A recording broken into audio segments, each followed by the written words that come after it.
জয় রাম, জয় গোবিন্দ। স্বাবলম্বন। শ্রী শ্রী ঠাকুর শিশুকাল হইতে 90 বৎসর পর্যন্ত একইভাবে যে স্বাবলম্বনের দৃষ্টান্ত দেখাইয়াছেন, তাহা আর কাহারও জীবনে পরিলক্ষিত হইয়াছে কিনা জানি না। জয় রাম, জয় গোবিন্দ। দলগুরু শ্রীচরণে রইল শতকোটি প্রণাম, প্রণাম রইল সবার প্রতি। আজ শুনব কথা স্বাবলম্বন। শ্রী শ্রী রাম ঠাকুর রামচন্দ্রদেব প্রসঙ্গ অমৃতবাণী বই থেকে। শ্রী শ্রী ঠাকুর শিশুকাল হইতে 90 বৎসর পর্যন্ত একইভাবে যে স্বাবলম্বনের দৃষ্টান্ত রাখিয়াছেন বা দেখাইয়াছেন, তাহা কাহারও জীবনে পরিলক্ষিত হয়েছে কিনা জানি না। তাহার জীবনে প্রথমার্ধের কথা না হয় বাদই দিলাম। যখন বৃদ্ধ বয়সে তাহাকে অতি রুগ্ন ও জরাগ্রস্ত বলিয়া মনে হইত, তখনও তাহার জন্য একটা জিনিস আনা অথবা কোনো কাজ করার জন্য আদেশ দিতে বড় শোনা যায় নাই। সমস্ত কাজই যথাসাধ্য তিনি নিজেই করিতেন। কাহাকেও আদেশ দেওয়া তাহার প্রকৃতির সম্পূর্ণ বিরোধী ছিল। আমি অনেক সময় তাহার সঙ্গে বহু বৎসর ভ্রমণ করিয়াছি।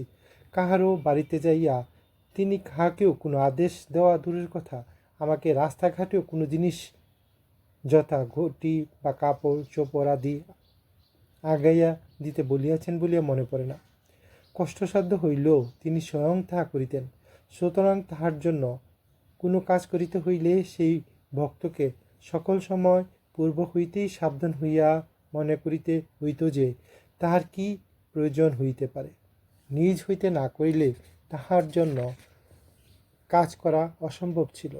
যাহারা তাহার সঙ্গ করিয়াছেন তাহাদের সকলেই এক বাক্যে একথা স্বীকার করিবেন।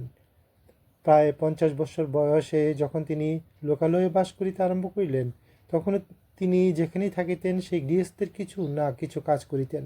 এমনকি কাহারো বাড়িতে ঘরের বেড়া বাঁধিয়াছেন, ডাক্তারখানা হইতে ওষুধ আনিয়াছেন, ইহা বিশ্বস্ত সূত্রে জানিয়াছি।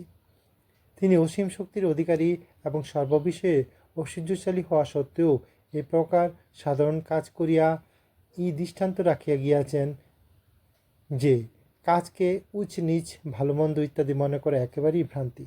জয় রাম, জয় গোবিন্দ। গুরু কৃপাই কেবলম, গুরু কৃপা সবার উপর বর্ষিত হোক, গুরুর আশীর্বাদে জগৎ আলোকিত হোক, গুরু মহিমা জগৎব্যাপী প্রচার হোক। জয় রাম, জয় গোবিন্দ। সবাই খুব ভালো থাকবেন।